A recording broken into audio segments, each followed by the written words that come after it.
Entrevista de actualidad, Panamá Hoy. Bien, son las 7:30. Vamos a conversar con José Alberto Álvarez. Él es presidente del Partido País. Buenos días, don José Alberto. Bienvenido a Radio Panamá. Oiga, Muchas gracias, bienvenido. ¿Cómo no? Gracias. Gracias a usted por acompañarnos esta mañana. ¿Qué podemos esperar? ¿Cómo avanzan las conversaciones, la búsqueda de una alianza política? Me imagino que usted se refiere a las conversaciones sobre una alianza entre los partidos Cambio Democrático, Panameñismo y nosotros, ¿verdad? Bueno, las alianzas en ese sentido se ha mantenido. Las conversaciones se van a reiniciar en el sentido de que cada partido entonces va a designar los que van a estar en la mesa de las conversaciones, pero hasta ahora no hay nada en el panorama que pueda yo decirle que esa alianza no se va a dar, esa alianza se va a dar.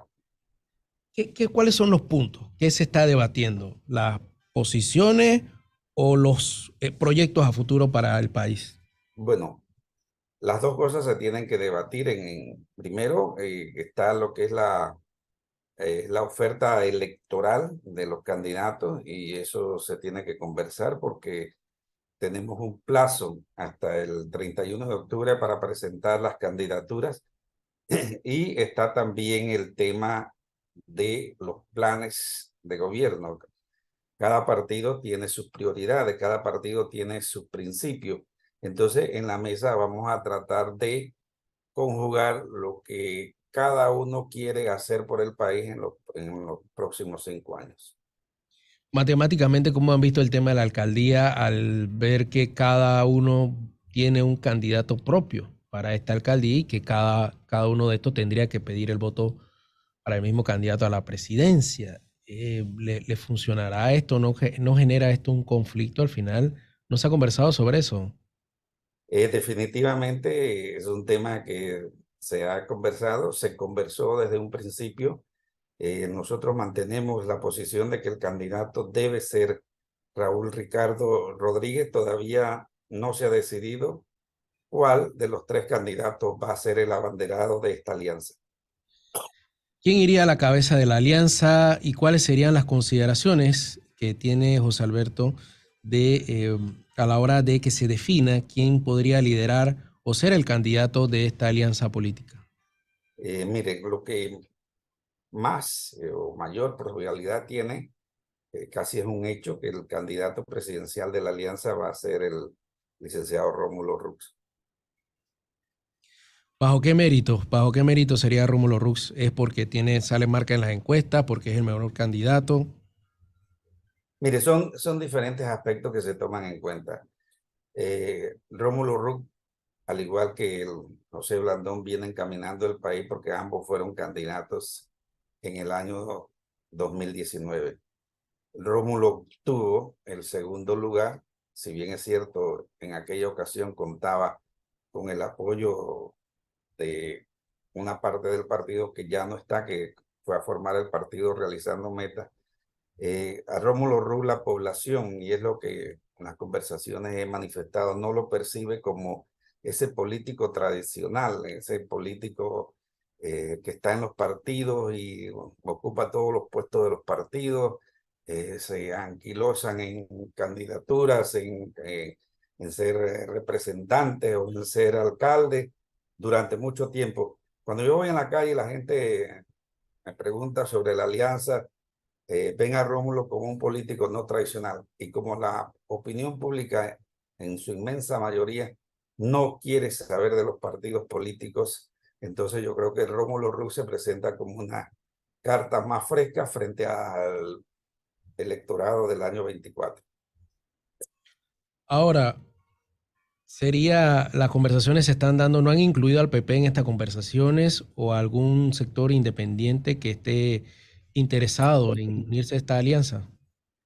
Mire, el PP, como usted sabe, al inicio de estas conversaciones estuvo sentado en la mesa, pero ellos decidieron ir con la candidatura del expresidente Martín Torrijos. Personalmente conversé hace muchos meses con Martín. Le dije que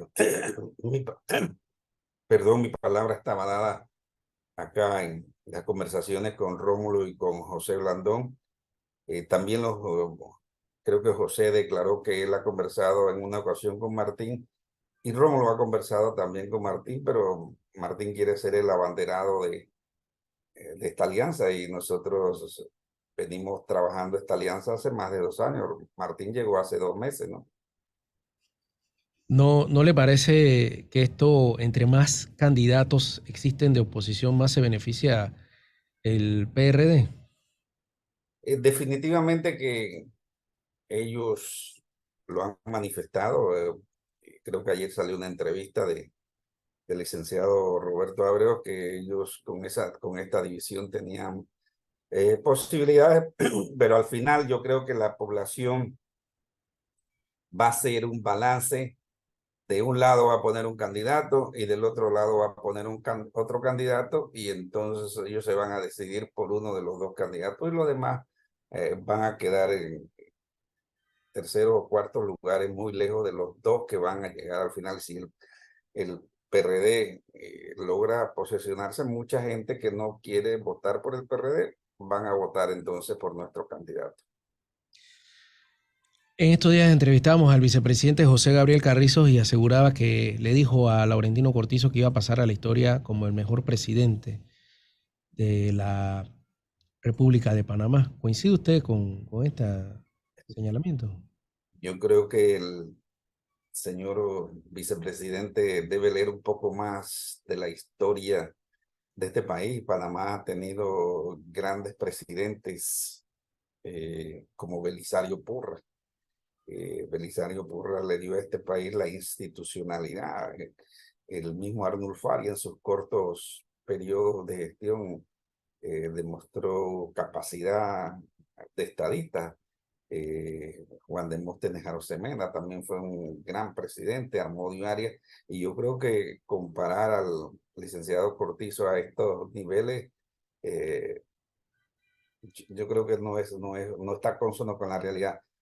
Si usted busca las ejecutorias institucionales de las personas que le he mencionado, cada uno tiene que decir algo al país. Esto no es hacer carreteras y construir vados o puentes. Esto es mucho tema de institucionalidad que quede para el resto de los días de los panameños. Por ejemplo, Belisario Porras, muchas de sus obras todavía se ven. Y lo que fue la codificación nacional es obra y pensamiento de Belisario Porras. Entonces, eso usted te puede comparar a alguien que no puede mostrar una credencial esa con una figura como Belisario Porras.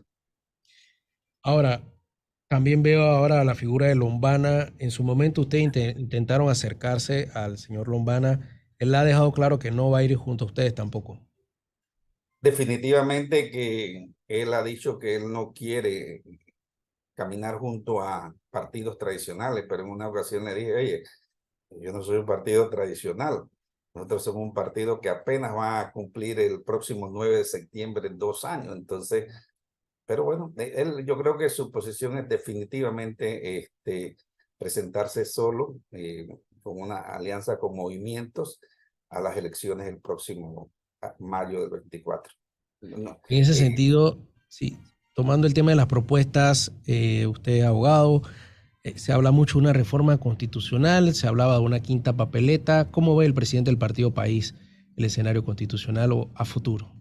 Mire, nosotros como partido tenemos 3 pilares fundamentales y estamos preparados para el debate y llevar eso a la realidad. Uno es el tema constitucional y no por la vía de las reformas a través de la Asamblea Nacional, porque es muy joven, pero desde los años 90 que se ha intentado reformar la Constitución a través de la Asamblea Nacional de Diputados antes de legisladores, ha sido un fracaso total.